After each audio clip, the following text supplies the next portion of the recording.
Kita pun harus sama. Jangankan non-muslim yang masih hidup, non-muslim yang sudah meninggal, kita harus bersikap seperti sikapnya Nabi kita Muhammad SAW. Tapi bagaimana berkaitan dengan Natal itu? Nah, memang Natal dalam Al-Quran kisahnya sebagaimana yang saya sebut tadi. Kalau kita berkaitan dengan Natalnya Isa Al-Masih, Isa Al-Masih itu hanya sekedar utusan Allah, bukan anaknya Allah. Sekarang pertanyaannya, kita ini belajar, harus tetap belajar kepada siapapun yang itu merupakan sebuah kebenaran. Contohnya, saya mengatakan begini, kaum Nasrani itu sebetulnya sudah bagus dalam toleransi kepada kita, dan itu harus kita contoh. Loh, saya mengatakan begini itu apa adanya yang saya bicara. Mereka itu sudah toleransi sama kita, itu sudah benar, bagus. Dalam hal apa? Dalam hal apa? Dalam hal maulid Nabi. Saya tanya sekarang, di gereja ada nggak spanduk yang berbunyi begini, Selamat Maulid Nabi? Ada nggak? Ada nggak? Nggak ada. Ada nggak ucapan dengan ungkapan begini, Selamat Maulid Nabi kepada kita? Ada nggak ini? Nggak ada. Apakah sikap mereka begitu itu salah? Tidak, sudah benar. Sudah benar mereka itu, nggak ikut campur. Kenapa? Kalau mereka mengucapkan Selamat Maulid Nabi, itu berarti selamat atas kelahiran Nabi Muhammad SAW. Artinya dia mengakui bahwa Nabi Muhammad adalah Nabi yang benar. Padahal mereka mengingkari Nabi Muhammad Nabi yang benar. Nabi Muhammad itu Nabi palsu menurut mereka. Karena Muhammad itu Nabi palsu, maka tidak boleh mengucapkan Selamat Maulid Nabi. Makanya saya katakan, ada nggak mereka mengucapkan Selamat Maulid Nabi pada kita? Tidak. Kenapa? Karena kalau mengucapkan Selamat Maulid Nabi itu melanggar akidah keyakinan agama mereka. Makanya mereka nggak mau mengucapkan. Tapi meskipun tidak mau mengucapkan Maulid Nabi, tidak memasang spanduk Maulid Nabi, tapi mereka tetap bisa senyum sama kita. Mereka bisa toleransi sama kita, dan kita merasa tidak ternodai apa-apa. Betul tidak? Itu sikap yang betul. Nah, sebaliknya kita. Nah, sekarang sebaliknya kita ini bisa nggak bersikap yang sama seperti mereka? Sekarang saja umat Nasrani itu ada yang tidak mau merayakan Natal. Umat Nasrani itu ada yang tidak mau merayakan Natal.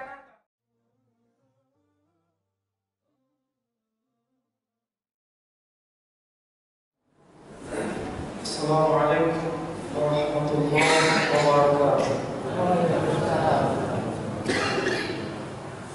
Alhamdulillah rabbil alamin. Alhamdulillahilladzi arsala rasulahu bil huda wa dinil haqq liyudhhirahu 'ala ad-dini kullihi wa kafaa billahi shahida. Asyhadu an la ilaha illallah wahdahu la syarika lahu wa asyhadu anna Muhammadan 'abduhu wa rasuluhu la nabiyya ba'dahu.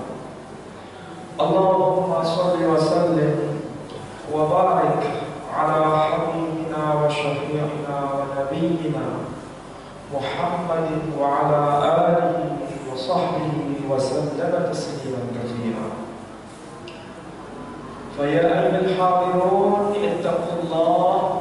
ittaqullaha haqqa tuqatih wa la tamutunna illa wa antum muslimun. قال الله تبارك وتعالى في القرآن العزيز أعوذ بالله من الشيطان الرجيم بسم الله الرحمن الرحيم إذ قالت امرأة عمران رب إني نذرت لك ما في بطني إني نذرت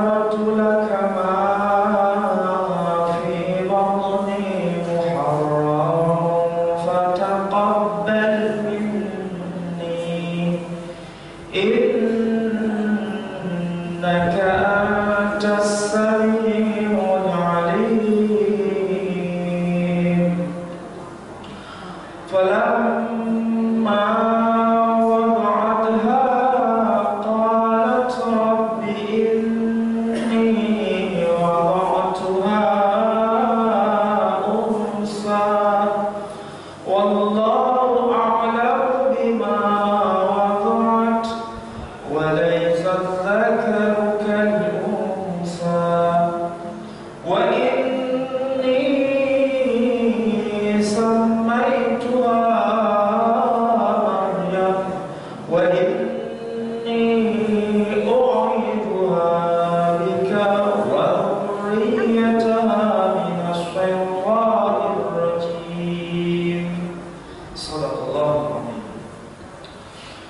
Bapak Ibu dan saudara-saudara sekalian, alhamdulillah kita panjatkan puji syukur kita kehadirat Allah Subhanahu wa taala. Pada pagi ini kita masih bisa bersama-sama menunaikan sholat subuh berjamaah.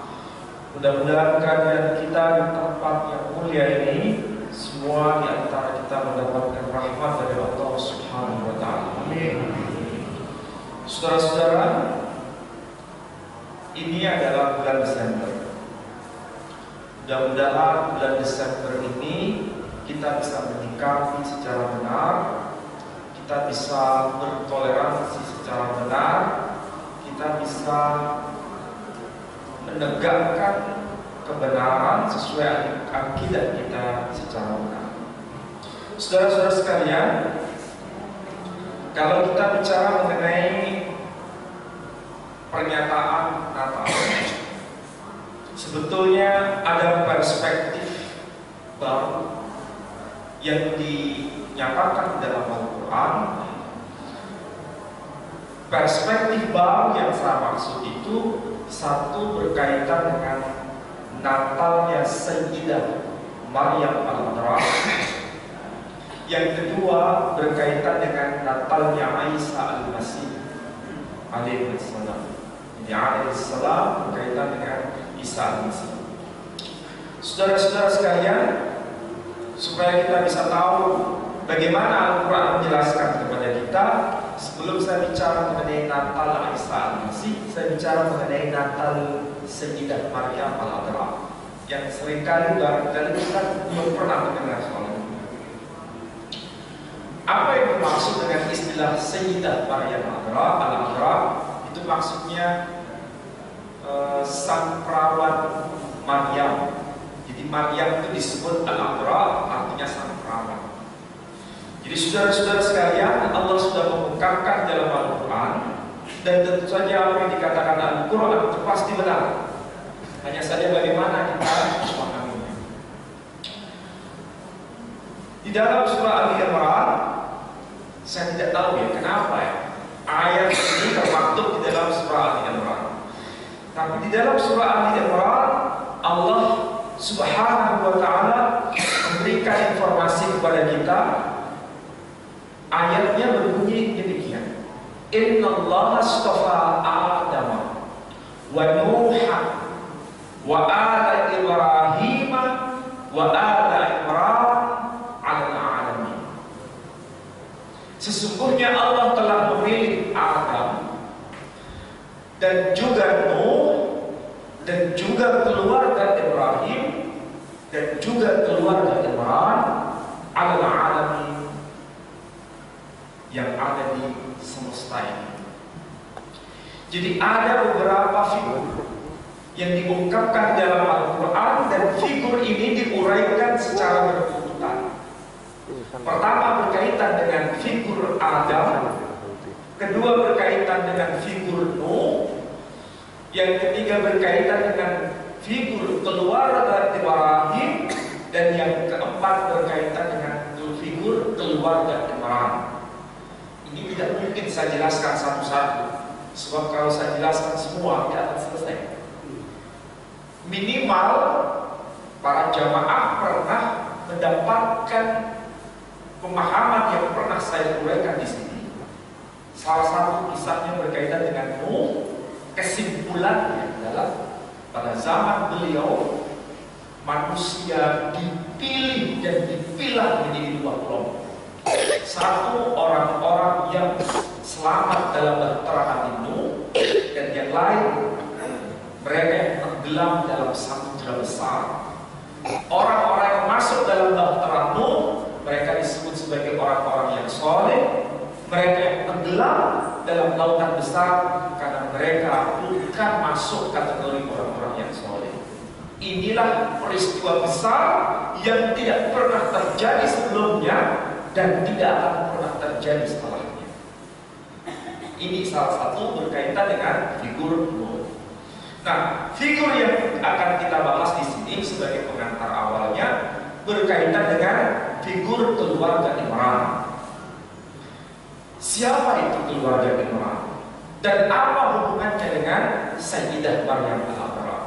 Allah Subhanahu wa taala melanjutkan dalam firman-Nya sebagaimana yang saya kutip tadi. Allah berkata demikian. Qalat imra'atu Imran. Ingatlah tatkala istri Imran berkata. Ini terjemahan harfiahnya. Saudara-saudara, pernah saya ungkapkan di sini, ketika Allah menyampaikan sesuatu, huruf yang dipakai sama, tapi kalau dibaca beda, menunjukkan zaman yang berbeda. Allah di sini menggunakan ungkapan "id", artinya ingatlah ketika peristiwa ini telah terjadi di masa lalu. Tapi kalau Allah berkata "idza", maksudnya ingatlah ketika peristiwa ini terjadi di masa depan. Tulisannya sama, huruf alif dan dal. Tapi kalau dibaca disukun, itu peristiwa terjadi di masa lampau. Tapi kalau dibaca ila di fathah, menunjukkan peristiwa ini terjadi di masa depan. Nah, ketika Allah bicara ini berarti peristiwanya telah terjadi di masa lampau, dan itu wajib bagi siapapun yang mendengar kisah ini untuk merenungkan dan merefleksikannya di dalam kehidupan mereka. Berarti peristiwa ini bukan peristiwa biasa. Peristiwa ini peristiwa luar biasa. Itu baru bicara belum bicara lanjutan ayat. Allah berkata, ingatlah tatkala istri Imran telah berkata, qalat imra'atu Imran, istrinya Imran. Saudara-saudara, Allah itu maha arif, maha bijak, maha memberikan pengajaran kepada kita. Apa maksudnya? Kalau kita membuka semua ayat-ayat Quran 114 surah, ketika Allah menyebutkan nama langsung, itu maksudnya berbeda ketika Allah menyembunyikan nama seseorang. Kalau Allah tidak mau menyebutkan nama seseorang, tapi hanya menyebut gelarnya saja, itu maksudnya berarti tindakan, ucapan, perilaku yang terjadi pada seseorang itu memang betul-betul dahsyat, tapi tidak boleh dicontoh, namun hanya sebagai pelajaran dan renungan kita bersama. Kalau namanya tidak disebut, hanya disebutkan gelarnya saja, itu berarti tidak perlu dicontoh, tapi hanya perlu direnungkan dan diresapi saja. Contohnya apa? Contohnya Fir'aun. Fir'aun itu bukan nama orang, tapi Fir'aun itu jabatan, gelar. Karena nama-nama Fir'aun itu banyak.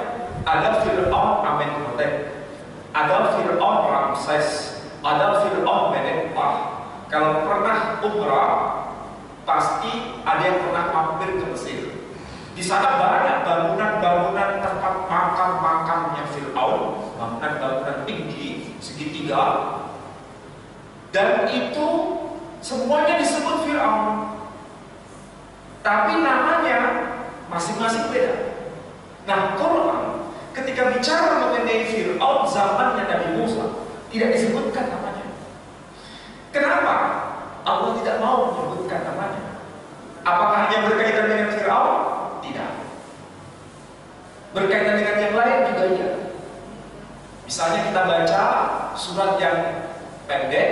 Misalnya surat Al-Lahab. Kira-kira bacaan suratnya apa? Tabbat yada abi lahabyu wa tab. Itu bicara mengenai apa itu tokohnya? Abu Lahab. Abu Lahab itu bukan nama orang, itu gelar sebutan saja. Sebegitu dahsyatnya Abu Lahab, perilakunya bagaimana kepada Nabi kita Muhammad SAW. Seberapa dahsyat tindakan Fir'aun dan bagaimana perilaku Fir'aun yang membunuh anak-anak kecil demi mempertahankan kekuasaannya dan menentang kenabian Musa alaihissalam. Allah tidak mau menyebutkan namanya. Kenapa begitu? Inilah akhlak Allah Subhanahu wa Ta'ala.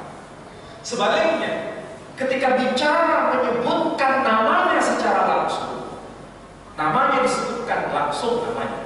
Misalnya Yusuf, ada satu surah namanya surah Yusuf. Ada satu surah juga namanya surah Maryam. Ada satu surah namanya surah Ibrahim. Dan lain sebagainya. Ada surah Yunus dan lain sebagainya.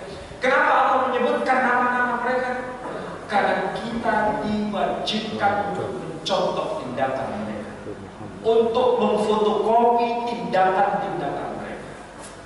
Jadi kalau menyebutkan namanya, berarti Allah mengajar kepada kita agar kita mencontoh mereka. Tapi kalau Allah tidak mau menyebutkan namanya, itu berarti kita diajar oleh Allah supaya kita tidak boleh mencontoh mereka. Tapi cukup diketahui saja, inilah akhlak Allah yang kita sembah, akhlak Tuhan yang kita sembah. Jauh beda dengan akhlak kita manusia pada umumnya. Ketika membicarakan orang-orang yang baik, tindakan-tindakan yang baik, seringkali manusia pada umumnya menyembunyikan identitas mereka. Tapi ketika bicara tokoh-tokoh atau orang-orang yang jelek, orang-orang yang tidak patut dicontoh dalam perilakunya, seringkali kita mengumbar nama mereka di depan publik. Berarti inilah perbedaan antara akhlak Khalik sang pencipta dengan manusia pada umumnya. Kita sebagai muslim berbeda dengan manusia pada umumnya. Manusia pada umumnya tidak berakhlak seperti akhlaknya Allah. Tapi kita sebagai manusia mukmin harus berakhlak dengan akhlaknya Allah Subhanahu wa Ta'ala. Inilah pengajaran yang bisa kita petik dari Al-Quran. Jadi kita harus berakhlak, takhallaqu bi akhlaqillah. Berakhlaklah kalian sebagaimana akhlaknya Allah Tabaraka wa Ta'ala. Berkaitan dengan istri Imran, tentu saja kita bertanya, siapa sih istri Imran? Dan mengapa Allah sampai menyebutkan ini di dalam Al-Quran? Istri Imran itu berarti ya istrinya Imran, ya, perempuan istrinya Imran. Tapi apa yang terjadi dalam kehidupan keluarga ini? Istri Imran berkata begini, Rabbi inni nadartu laka ma fi batni. Ya Rabb, ya Tuhan, wahai Tuhan, sesungguhnya aku bernadar kepadamu semata-mata ma fi batni, apa yang ada dalam buah rahim. Jadi istri Imran itu bernadar. Yang dinadarkan apa? Apa yang ada dalam buah rahim. Maksudnya apa? Istri Imran ini sedang mengandung. Istri Imran ini sedang mengandung. Tapi kenapa kok dia bernadar? Karena istri Imran ini baru punya apa ini istilahnya? Punya baby yang pertama. Baru punya baby yang pertama. Kemudian makanya dia bernadar kepada Allah Subhanahu wa Ta'ala. Dan keluarga Imran ini bukan keluarga sembarangan. Dia berasal dari dari 12 suku Bani Israel. Sukunya adalah suku Lewi. Suku Lewi itu punya kewajiban sebagai Khatibul Haramain, rumah suci Allah yang ada di Baitul Maqdis. Tapi kalau Bani Hashim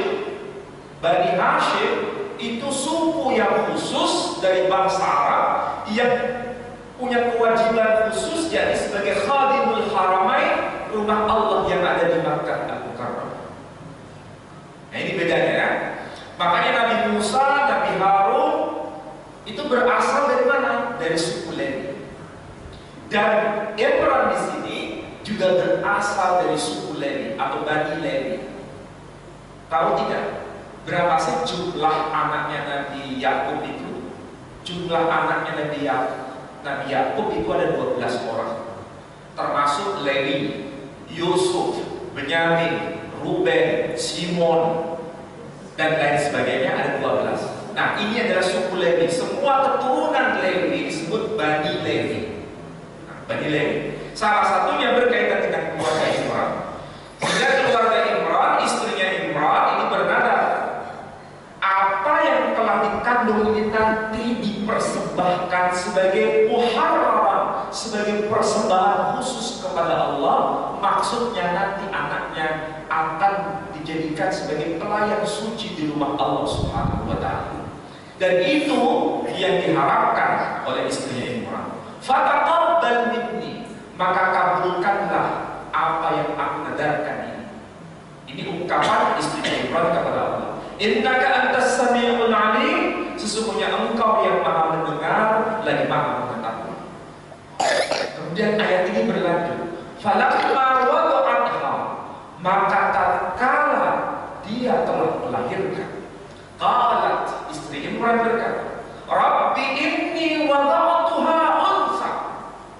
Ya Rabb, ya Tuhanku, aku telah melahirkan seorang anak perempuan.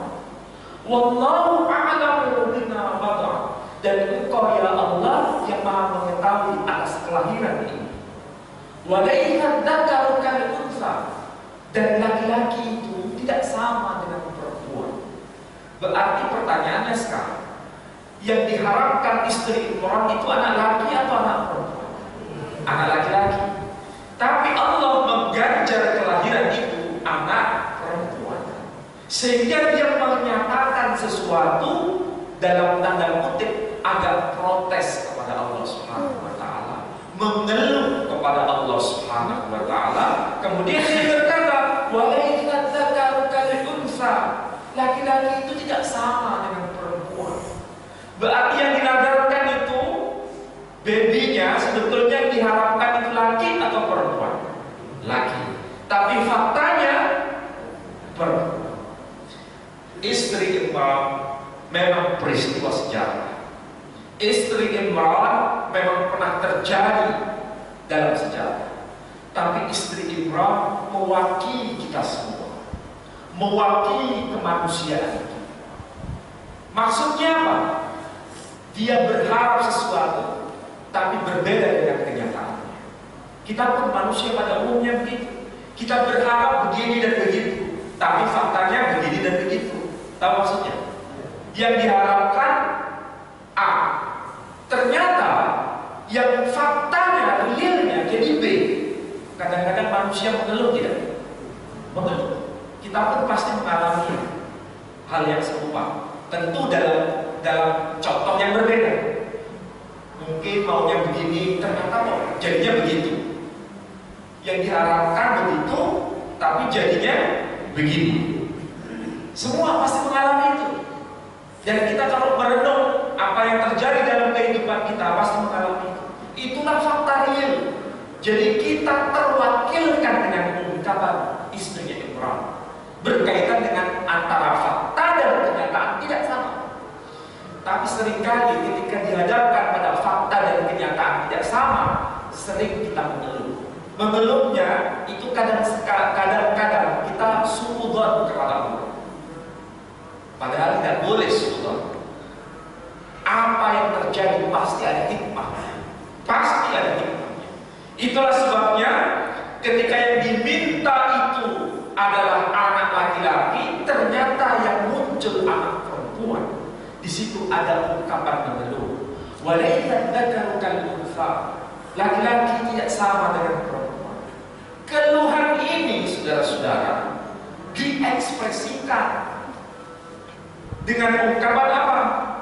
Wa inni sammaituha Maryam, dan aku sesungguhnya menamai dia, bayi ini, dengan nama Maryam. Sekarang saya tanya, bapak-bapak, ibu-ibu pernah nggak makan namanya roti Maryam? Kalau pernah makan roti Maryam, rasanya manis atau pahit? Manis, enak kan? Nah, roti Maryam itu enak, enak sekali. Tapi sebetulnya saudara-saudara, memang roti Maryam itu enak, tapi nama Maryam itu tidak enak. Maryam itu arti harfiahnya pahit, getir. Jadi kenapa roti Maryam itu diberi rasa manis, supaya yang sebetulnya pahit rasanya jadi manis. Itu maksudnya. Tapi perkataan istilah Maryam itu artinya pahit atau getir. Baru paham ya? Apakah ini ada hubungannya dengan peristiwa yang terjadi pada istri Imran? Iya. Karena dia bernadar bayi yang dikandung itu nanti yang diharapkan itu laki-laki.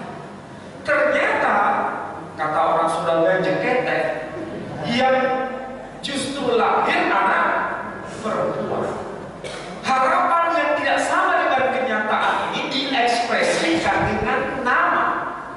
Nama itu yang kemudian mencerminkan Maryam yang arti harfiahnya pahit, getir. Di dalam Al-Quran itu nama tidak sembarang nama. Nama itu pasti ada kisah. Dulu saya pernah jelaskan, kenapa sih kok nama anaknya Ibrahim dikasih nama Ishak? Tahu tak apa arti Ishak? Ternyata Ishak arti harfiahnya itu tertawa. Makanya dulu ada si pelawak namanya Ishak. Ya kan, dulu generasi yang sudah senior tahu yang namanya pelawak Ishak. Dan itu memang ada kaitannya dengan latar belakang kenapa kok diberi nama Ishak. Karena saat malaikat memberikan kabar gembira kepada Ibrahim, malaikat itu menjelma sebagai manusia.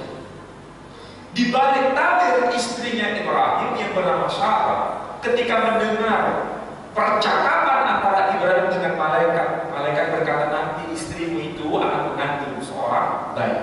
Di balik tabir istri Ibrahim meringis tertawa, menertawakan dirinya. Bagaimana mungkin saya ini sudah tua, sudah menopos, waktu masih muda sudah mati. Istrinya Ibrahim seperti itu. Artinya harapan mengandung itu ada atau tidak? Tidak ada sama sekali, 0%. Suaminya yang sedang bercakap-cakap dengan malaikat itu juga sudah memutih rambutnya, sudah semakin berumur. Jadi harapan punya keturunan juga 0%. Jadi laki 0%, istrinya juga 0%. Ketika dapat kabar gembira begitu, maka dia tertawa. Nah, tertawa itu kemudian diekspresikan dengan nama anaknya. Ketika lahir dikasih nama Ishak, artinya tertawa, supaya terkenal, ini loh kamu yang tidak mau percaya, apa yang mustahil bagi kamu tidak mustahil bagi Allah Subhanahu wa Ta'ala. Quran itu begitu. Jadi bukan sembarang nama. Kalau kita kasih nama, biasanya sesuai dengan apa itu? Suasana. Gara-gara ada Jessica kasih Cyanida, cucunya dikasih nama Jessica, ya kan? Jadi kadang-kadang nggak nyambung. Tapi kalau Quran itu luar biasa. Makanya diberi nama Maryam karena peristiwa ungkapan keluhan istri Imran. Walaupun laki-laki tidak sama dengan perempuan. Nah, saudara-saudara sekalian, karena nadar itu harus ditunaikan. Nadar itu ikatan yang mengikat yang tidak bisa dibatalkan. Makanya kalau nadar itu jangan diucapkan secara sembarangan. Nadar itu karena ada konsekuensi. Kalau tidak bisa melakukan itu, maka kita harus membayar namanya kafarah, tebusan. Nah, karena ini tetap bernadar, dia harus serahkan. Coba saudara-saudara, kalau kita melihat kisah seperti ini ya, Maryam itu sejak dia dilahirkan sudah menyandang kepahitan, sudah menyandang kegetiran sejak dia dilahirkan. kegetiran, kepahitan Maryam itu bukan berhenti. Ketika dia dilahirkan, namanya sudah menyandang kepahitan. Bayi merah sudah menyandang kepahitan. Dan karena dia dinadarkan oleh orang tuanya, dia harus berpisah dengan orang tuanya. Diserahkan kepada Zakaria. Dia harus berpisah sebagai pelayan suci di rumah Allah Subhanahu wa Ta'ala. Berpisah, coba. Dan itu tidak berhenti di situ, sampai menuju pada puncak ketika dia melahirkan. Dia juga semakin menyandang kegembiraan itu. Jadi sepanjang hidupnya yang namanya Maryam tidak pernah merasakan kebaikan. Dia merasakan kegembiraan itu. Apa buktinya? Saya membacakan di dalam surah Maryam. Dalam surah Maryam ayatnya demikian. Ya ukhta Harun, maka abuki imra'an sawtin wa kanat ummuki baghiyya. Ya ukhta Harun, wahai saudara perempuan Harun, maka abuki imra'an sawtin, bapakmu itu bukan pelaku kejahatan. Wa ma kanat ummuki baghiyya, dan ibumu juga bukan seorang pelacur. Ini bahasanya betul-betul apa adanya kan? Siapa yang berkata begini? Yang berkata begini itu orang-orang Yahudi di hadapan Sayyidah Maryam ketika dia melahirkan seorang bayi. Seorang bayi ini yang kita kenal namanya Isa Al-Masih, saudara kita menyebutnya Yesus Kristus. Nah, ini berkaitan dengan Natal Yesus Kristus. Ya ukhta Harun, wahai saudara perempuan Harun, maka abuki imra'an sawtin, bapakmu itu, wahai saudara perempuan Harun, yakni Maryam, bapakmu itu loh bukan seorang pelaku kejahatan. Wa ma kanat ummuki baghiyya, dan ibuku itu, wahai Maryam, ibuku itu loh bukan seorang pelacur. Tahu tak maksudnya apa? Maksudnya ini disasarkan kepada Maryam sendiri. Kalau bapakmu bukan pelaku kejahatan, ibumu juga bukan seorang pelacur, tapi kenapa kamu kok hamil tanpa seorang suami? Maksudnya kenapa kamu kok berzina? Berarti waktu dia melahirkan, waktu Maryam melahirkan, dia pahit, getir atau enak? Getir, pahit. Ketika dia dilahirkan, ketika Maryam dilahirkan, dia sudah menyandang getir, pahit atau enak? Pahit. Coba, ini manusia kayak begini, gak ada duanya. Sejak dia lahir sampai dia melahirkan, hidupnya getir. Hidupnya getir, pahit.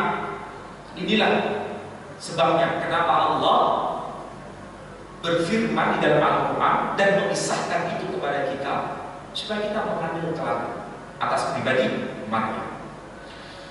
Maryam ini, saudara-saudara, ketika setelah mendapatkan nama Maryam, ibunya Maryam kemudian berkata, wa inni u'idhuha bika wa dzurriyyataha minasyaitonir rajim. Dan sesungguhnya aku memohonkan perlindungan dari bayi yang bernama Maryam ini dan juga keturunannya nanti minasyaitonir rajim, dari godaan setan yang terkutuk. Ini pelajaran untuk kita, saudara-saudara. Apa yang diungkapkan oleh Maryam, apa yang diungkapkan oleh ibunya Maryam ini, istrinya Imran ini, sebetulnya meneladani datuknya dulu. Kalau datuknya itu ada hubungan nasab, ada hubungan darah. Dengan siapa? Dengan Ibrahim. Ibrahim dulu pernah berkata yang mirip-mirip dengan ungkapan istrinya Imran. Apa yang dikatakan oleh Ibrahim? Ketika telah membangun rumah Allah, Ka'bah Al-Mukarramah di Mekah, membawa anaknya yang bernama Ismail yang masih bau kencur. Tahu bau kencur? Yang masih kecil, untuk membantu beliau membangun pondasi rumah Allah. Kemudian beliau berkata, Rabbana waj'alna muslimaini laka wa min dzurriyyatina ummatan muslimatan lak. Wahai Tuhan, ya Rabb, ya Tuhan kami, jadikanlah kami berdua sebagai orang yang bertaslim kepadamu dan juga keturunan kami sebagai umat yang juga bertaslim muslim kepada. Siapakah yang dimaksud ummah di sini? Ummah di sini adalah keturunan beliau melalui jalur Ismail. Saat itu Ismail masih kecil, baru muncul. Tapi keturunan Ismail sudah didoakan oleh Ibrahim. Sebagaimana yang didoakan oleh ibunya Maryam. Ibunya Maryam berdoa mengenai Maryam yang masih bayi merah, dan sekaligus berdoa untuk keturunan Maryam nanti. Padahal pernah ketemu gak dengan keturunan Maryam? Gak pernah ketemu. Ini pelajaran untuk kita semua. Kita di sini hampir semuanya senior. Artinya boleh jadi sudah punya anak, punya cucu, bahkan punya cicit. Kita sebagai manusia muslim dan muslimah wajib untuk mendoakan generasi yang mungkin tidak pernah menangi kehidupan kita. Maka itu bahasa Indonesia menangi. Menangi itu apa ya? Kalau bahasa Indonesia ya, yang tidak pernah ketemu dengan kita. Nah, cucu cicit kita tidak sezaman dengan kita, tapi kita sudah doakan mereka. Itulah namanya doa kenangan. Dan kita harus begitu. Supaya apa? Supaya generasi ke depan itu nanti sesuai dengan harapan yang diinginkan kita. Tentu saja harapan itu baik, dan insya Allah Allah akan mengabulkannya. Dan saudara-saudara, bicara mengenai Maryam ini, memang kita harus mengambil pelajaran. Inilah Natalnya Maryam. Inilah kisahnya Maryam. Jadi semenjak dia dilahirkan sampai dia melahirkan, hidupnya getir pahit. Tapi kita bisa mengambil pelajaran dari kehidupan beliau.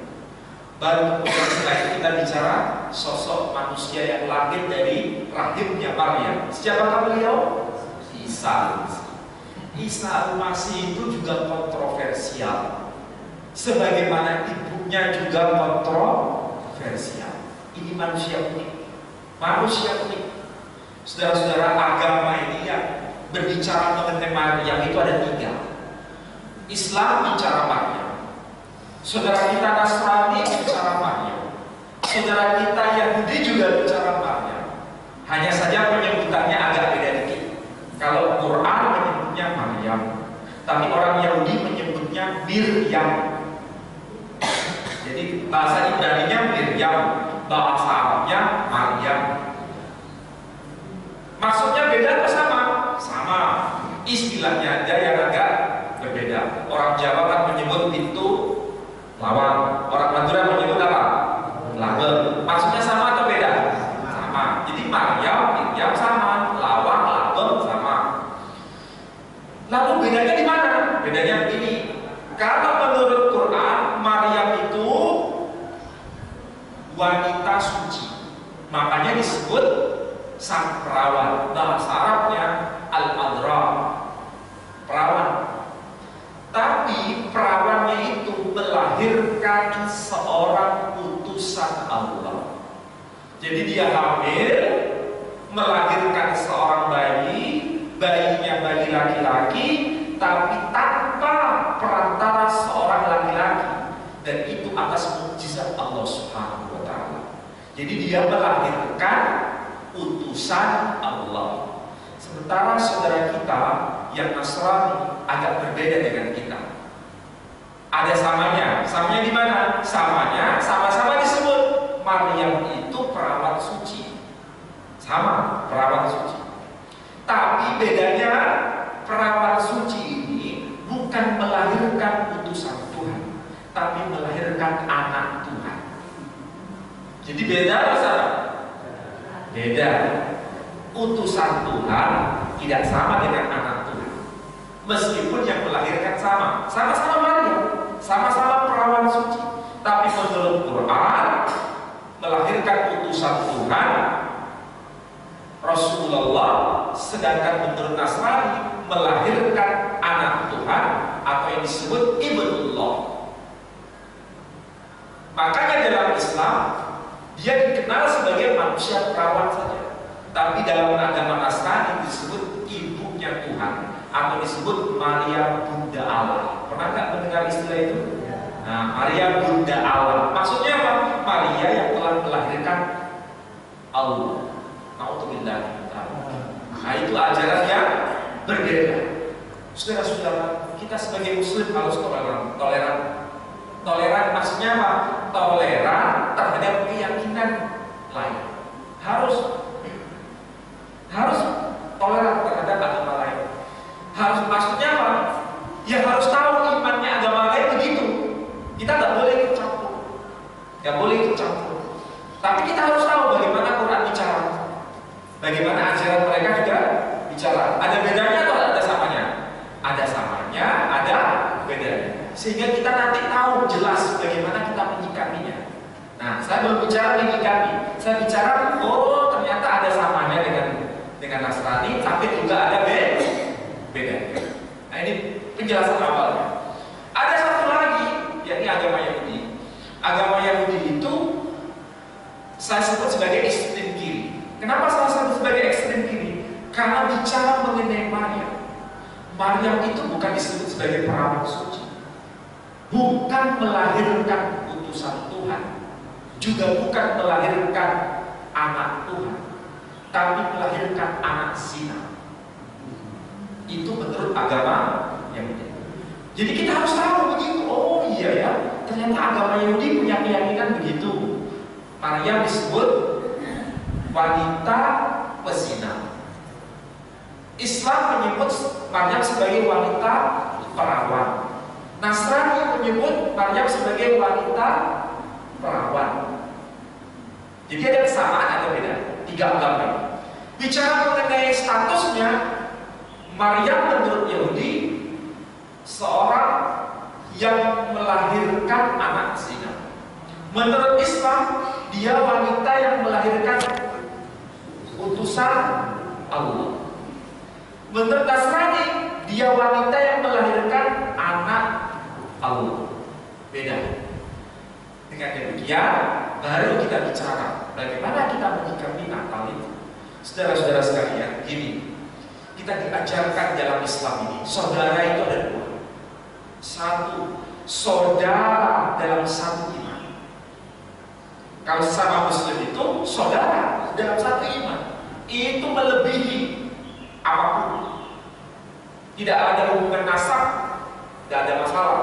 Tapi kalau sudah satu iman, itu saudara satu keluarga besar. Ini yang disebut saudara dalam satu iman. Tapi ada juga klasifikasi yang kedua, saudara dalam kemanusiaan. Nah, mereka yang non Muslim itu saudara kita, tapi saudara dalam kemanusiaan. Artinya kalau dia manusia, tetap kita harus hormati. Bagaimana cara menghormati? Kita harus merujuk pada contoh dari kitab Muhammad SAW. Nabi kita pernah dalam satu majelis dengan para sahabatnya, kemudian di depannya itu lewat seorang jenazah Yahudi. Apa yang dilakukan oleh Nabi? Nabi justru berdiri, kemudian para sahabat menyatakan apa? Para sahabat mengatakan begini, Nabi, kenapa kau berdiri? Bukankah itu mayatnya orang Yahudi? Apa yang dikatakan Nabi? Nabi berkata, bukankah dia tetap seorang manusia meskipun sudah meninggal? Inilah akhlak yang dicontohkan Nabi. Meskipun itu sudah meninggal, non Muslim, kita harus hormat. Apalagi kalau itu masih hidup, bagaimana penghormatannya? Kita harus sama. Jangankan non Muslim yang masih hidup, non Muslim yang sudah meninggal, kita harus bersikap seperti sikapnya Nabi kita Muhammad SAW. Tapi bagaimana berkaitan dengan Natal itu? Nah, memang Natal dalam Al-Quran kisahnya sebagaimana yang saya sebut tadi. Kalau kita berkaitan dengan Natalnya Isa Al-Masih, Isa Al-Masih itu hanya sekedar utusan Allah, bukan anaknya Allah. Sekarang pertanyaannya, kita ini belajar, harus tetap belajar kepada siapapun yang itu merupakan sebuah kebenaran. Contohnya, saya mengatakan begini, kaum Nasrani itu sebetulnya sudah bagus dalam toleransi kepada kita, dan itu harus kita contoh. Loh, saya mengatakan begini itu apa adanya yang saya bicara. Mereka itu sudah toleransi sama kita itu sudah benar, bagus. Dalam hal apa? Dalam hal apa? Dalam hal maulid Nabi. Saya tanya sekarang, di gereja ada nggak spanduk yang berbunyi begini, Selamat Maulid Nabi? Ada nggak? Ada nggak? Nggak ada. Ada nggak ucapan dengan ungkapan begini, Selamat Maulid Nabi kepada kita? Ada nggak gitu? Nggak ada. Apakah sikap mereka begitu itu salah? Tidak, sudah benar. Sudah benar mereka itu, nggak ikut campur. Kenapa? Kalau mereka mengucapkan Selamat Maulid Nabi, itu berarti selamat atas kelahiran Nabi Muhammad SAW. Artinya dia mengakui bahwa Nabi Muhammad adalah Nabi yang benar. Padahal mereka mengingkari Nabi Muhammad Nabi yang benar. Nabi Muhammad itu Nabi palsu menurut mereka. Karena Muhammad itu Nabi palsu, maka tidak boleh mengucapkan Selamat Maulid Nabi. Makanya saya katakan, ada nggak mereka mengucapkan Selamat Maulid Nabi kepada kita? Tidak. Kenapa? Karena kalau mengucapkan Selamat Maulid Nabi itu melanggar akidah keyakinan agama mereka.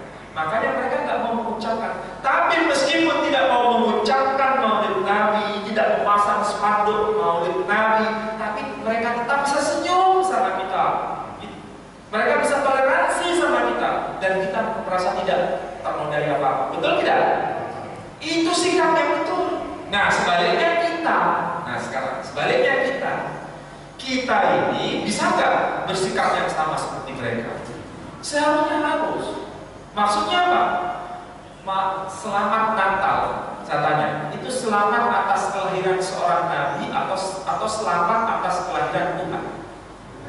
Nah, selamat atas kelahiran Nabi Isa sebagai nabi atau kelahiran Nabi Isa sebagai anak Tuhan? Nah, kalau itu mengucapkan selamat atas kelahiran Nabi Isa sebagai anak Tuhan, sampai mengucapkan itu boleh atau tidak? Nah, kalau tidak boleh, kalau masih ada yang mengatakan selamat Natal, itu kira-kira melanggar agamanya atau tidak? Nah, kalau melanggar, kok berani mengucapkan itu? Nah, kok berani? Seharusnya kita harus toleransi seperti mereka. Harus toleransi. Kalau mereka sakit harus kita jemput. Kalau mereka kekurangan harus kita bantu. Kalau mereka mengalami penderitaan, kita harus bisa menghibur mereka. Harus begitu. Jangan merebut sama mereka, nggak boleh. Kalau mereka meninggal, kita harus bisa hormati mereka. Kalau mereka masih hidup, kita harus bantu mereka. Itulah saudara kemanusiaan yang diajarkan oleh Quran. Dan itulah sikap yang benar menurut Allah dan Rasulnya. Tapi jangan sekali-kali mengucapkan selamat Natal, sebagaimana mereka juga tidak pernah mengucapkan selamat Maulid Nabi. Sekarang kalau ditimbang-timbang, misalnya ditimbang-timbang dosanya, selamat atas kelahiran Nabi Muhammad dengan selamat atas kelahiran anak Tuhan, dosanya lebih besar mana? Nah, kalau ditimbang-timbang, sama-sama dosa nggak? Sama-sama dosa. Nasrani mengucapkan begitu, dosa. Kita mengucapkan begitu, dosa. Tapi ditimbang-timbang, dosanya lebih besar mana? Lebih dosa besar kita kalau mengucapkan selamat atas kelahiran anak Tuhan. Tapi kok kadang-kadang kita ini ngeyel. Ngeyelnya apa? Mengucapkan itu tanpa beban, ya kan? Yang namanya toleransi itu tidak harus mencederai keyakinan kita. Sebagaimana mereka sudah bersikap yang benar, mereka nggak pernah usil sama kita. Mereka juga senyum sama kita. Kita pun harus senyum sama mereka. Tapi tidak boleh mencampur aduk. Makanya tadi saya mengatakan, saudara itu ada dua. Ada saudara dalam satu iman, ada saudara dalam kemanusiaan. Jadilah kita menjadi muslim yang benar, sebagaimana sikap Nabi kepada Yahudi yang mencerca Nabi kayak begitu, tapi Nabi tetap menyuapi. Kita pun seharusnya begitu. Ustaz, saya kan bukan Nabi, saya ini manusia biasa. Kalau saya di entrek kayak begitu ya marah. Nah, kalau menjadi muslim yang betul, meskipun nama kita itu dietre-etre, tahu dietre-etre, tidak boleh kita marah. Itu kalau mau bersikap seperti sikapnya kan. Kalau difitnah begini, difitnah itu nggak usah sakit hati, nggak perlu. Itu namanya akhlak tenangnya. Itu yang diajarkan kan. Apalagi kalau yang mengatakan begitu non muslim, nggak perlu marah, nggak perlu biarkan aja. Ingat saja Nabi, Nabi aja begitu, seharusnya ikutin itu. Harus begitu. Jadi saudara-saudara, mudah-mudahan dengan cara seperti ini orang semakin tahu bagaimana indahnya Islam itu, bagaimana indahnya akhlak Islam itu. Meskipun berbeda agama, tapi tetap bisa toleransi. Tapi toleransi yang benar, bukan toleransi yang semu. Itulah yang diajarkan oleh Quran. Mudah-mudahan bermanfaat. Silakan kalau ada yang bertanya. Ya, yang tanya tadi itu.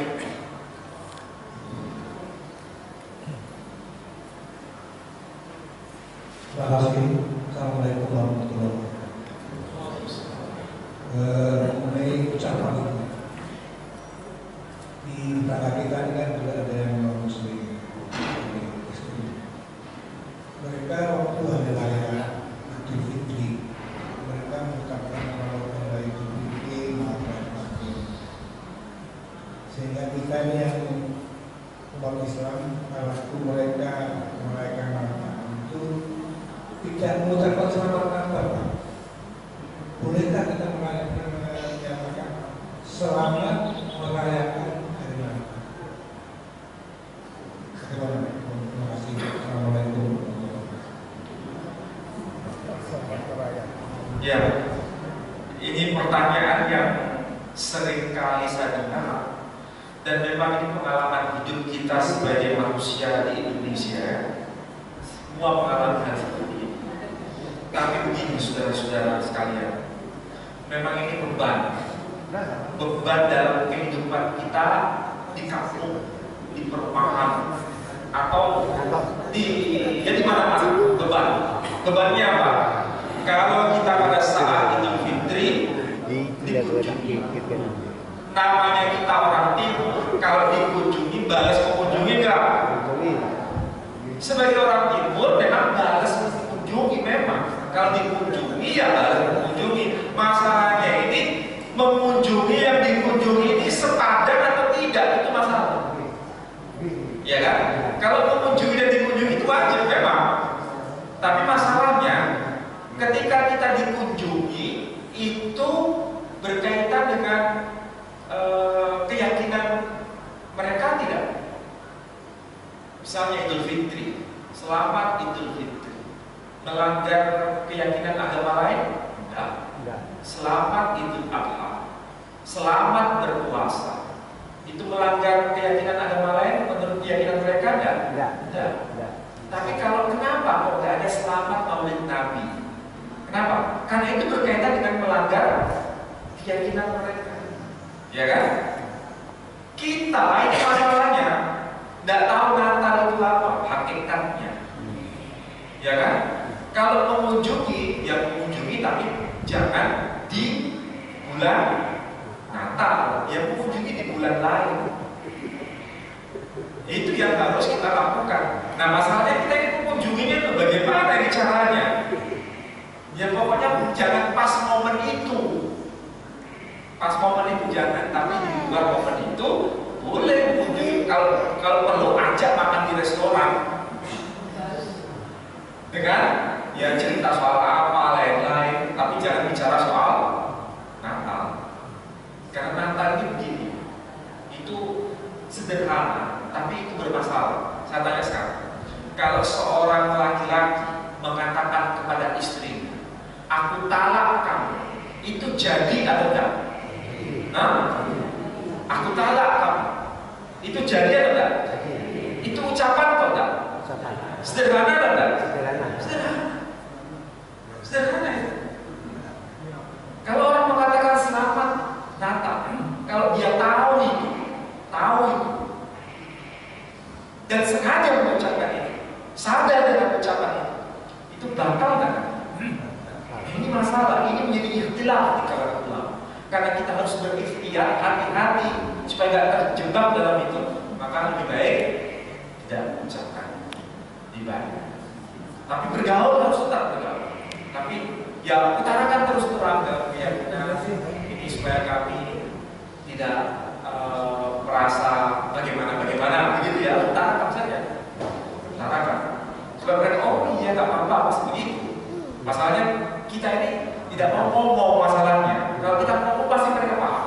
Tapi kalau nggak ngomong ya itu masalah bagi kita. Yang kalau dikunjungi ya harus mengunjungi, tapi jangan sampai kita mengucapkan yang begitu tadi. Saya kasih contoh ya, bukan hanya kita yang begitu. Lebih ekstrim lagi orang Yahudi. Orang Yahudi itu kalau pas bulan begitu nggak mau mengucapkan Natal, nggak mau mengucapkan dari mulutnya itu Natal. Kenapa? Karena mengakui bahwa itu adalah anak Tuhan. Bahkan kalau ini dalam hukum agama Yahudi ya, kalau dipasang pohon Natal, mereka kalau pas melihat pohon Natal harus berpaling dari pohon Natal itu dan melewati tempat lain. Ajarnya lebih ekstrim. Dan saya mau begini apa adanya. Karena saya punya teman seorang Yahudi, juga bahkan dia rabi Yahudi mengatakan seorang Yahudi boleh masuk ke dalam masjid, boleh berkunjung ke dalam masjid, karena di situ adalah rumah Allah. Tidak ada berhala di dalamnya. Tapi jangan sekali-kali seorang Yahudi masuk ke dalam gereja, karena disitulah terjadi penyembahan berhala. Begitu orang Yahudi. Jadi Yahudi memandang kita sebagai Muslim, agama yang benar. Risalahnya saja, risalah kiblatnya ke Makkah, yang satu kiblatnya ke Yerusalem. Jadi seorang Yahudi pun sampai begitu. Kalau Idul Fitri mengucapkan sama kita. Tapi kalau bicara mengenai Natal, melihat pohon Natal, melihat itu harus lewat tempat lain.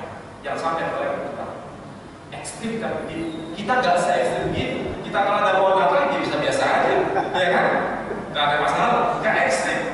Cuma ya begitu, jangan mengucapkan selamat. Jadi namanya beragama itu ada sesuatu yang sangat sangat pribadi, nggak boleh dicampur. Mudah-mudahan bisa memahami semuanya. Satu lagi, sikap padanya. Ini kebetulan barusan disampaikan sama Pak Bui sama Dil Samsudin bahwa kita tidak harap mengucapkan selamat Natal kepada agama lain. Kalau waktu dia sebagai ketua Bui, dia mengharapkan bahwa kita mengucapkan Natal kepada Islam. Ini mau ditunjuk yang jelas Ustaz. Tadi sudah saya ungkapkan bahwa kita ini harus ikhtiar. Apa itu ikhtiar? Hati-hati. Jadi kalau ada dua pendapat, memang di antara muslimnya ada dua pendapat. Ada yang mengatakan boleh, ada yang mengatakan tidak boleh. Ada yang mengatakan boleh berarti mubah. Ada yang mengatakan haram. Kalau dua hukum ini dihadapkan sama kita kalau namanya ikhtiar mengambil jalan yang hati-hati. Yang hati-hati yang mana? Yang haram. Kenapa yang mengatakan haram begitu? Karena ada ungkapan Natal itu kelahiran seorang anak Tuhan. Itu masalahnya. Kalau diniatkan tuh, saya tidak mengucapkan itu dalam rangka meyakini keyakinan mereka. Tapi ketika mengucapkan begitu, dia diyakini keyakinan kita atau keyakinan mereka? Keyakinan mereka itu masalahnya. Nah itu masalahnya. Disinilah kita harus berhati-hati. Kalau saya ditanya, bagaimana supaya tidak menjadi masalah? Saya lebih mengambil yang hati-hati. Yang hati-hati itulah yang mungkin menjadi jalan yang lebih selamat daripada nanti kita terjebak dalam hal seperti ini. Toh mereka pun sangat hati-hatinya tidak mau mengucapkan selamat Maulid Nabi sama kita. Mereka aja begitu, kenapa kita bisa tidak? Ya kan? Berarti yang patut kita contoh itu kaum Nasrani atau beliaunya tadi. Saya nggak mau menyebut nama ya. Beliaunya tadi yang kita bisa contoh. Kalau saya ditanya, mereka lebih patut kita contoh daripada beliau yang mengucapkan seperti ini. Karena mungkin tidak tahu konsekuensi logisnya dalam pengaruh Tuhan. Saya sekarang begini ya, coba Ketika seseorang mau mengucapkan selamat begini, itu syiar atau bukan? Syiar atau bukan? Kalau itu syiar terhadap agama lain, itu pengaruh dalam keyakinan kita tidak? Pengaruh. Sekarang saja umat Nasrani itu ada yang tidak mau merayakan Natal. Umat Nasrani itu ada yang tidak mau merayakan Natal. Siapa mereka? Saksi-saksi Yehova. Kristen saksi Yehova itu nggak mau merayakan Natal. Kenapa? Dalilnya mereka mengatakan begini, Natal itu kan hari kelahiran. Dalam Alkitab, ini yang ngomong bukan saya ya, yang ngomong itu orang-orang saksi Yehova. Orang-orang saksi Yehova mengatakan memperingati hari kelahiran itu tradisi penyembah berhala. Fir'aun itu penyembah berhala. Dia mengajarkan untuk memperingati hari kelahiran. Herodes itu penyembah berhala. Herodes itu penguasa di zaman Nabi Isa, di zaman Yahya, yang memenggal kepala Nabi Isa, Nabi Yahya. Nabi Yahya dipenggal kepalanya oleh Herodes, dan Herodes memperingati hari kelahiran. Itulah sebabnya karena ada dua tokoh besar yang memperingati hari kelahiran dan itu keyakinan pagan penyembah berhala, maka orang-orang saksi Yehova tidak mau memperingati hari kelahiran Yesus Kristus. Padahal mereka tetap Kristen tapi nggak mau merayakan hari Natal. Kalau nggak percaya, coba cari teman yang saksi Yehova. Jawabannya pasti seperti jawaban saya. Jadi saya bukan katanya-katanya, nggak mau katakan katanya-katanya. Karena memang faktanya begitu. Jadi Kristen aja begitu. Kok kita ini dablek? Kok kita ini ngeyel? Ya. Mudah-mudahan bercakap kita semua. Ikhtiar hati-hati itu lebih selamat daripada yang lain. Sama dengan bicara mengenai subhat. Kalau ada yang halal, ada yang haram, itu jelas. Tapi kalau ada yang subhat, masih dimakan atau nggak mau makan? Bisa dimakan. Nah, kalau yang subhat saja kita harus hati-hati. Apalagi yang bicara mengenai soal keyakinan seperti ini. Subhat itu masalah makanan. Remeh ini masalah. Ini akidah nih. Jangan macam-macam dengan kita. Jadi mudah-mudahan kita paham. Saya kira demikian, sudah semakin siang. Saya harap mohon maklum. Dan saya akhiri dengan doa majelis. Subhanallah wa bihamdihi asyhadu an la ilaha illa anta astaghfiruka wa atubu ilaik. Wassalamualaikum warahmatullahi wabarakatuh.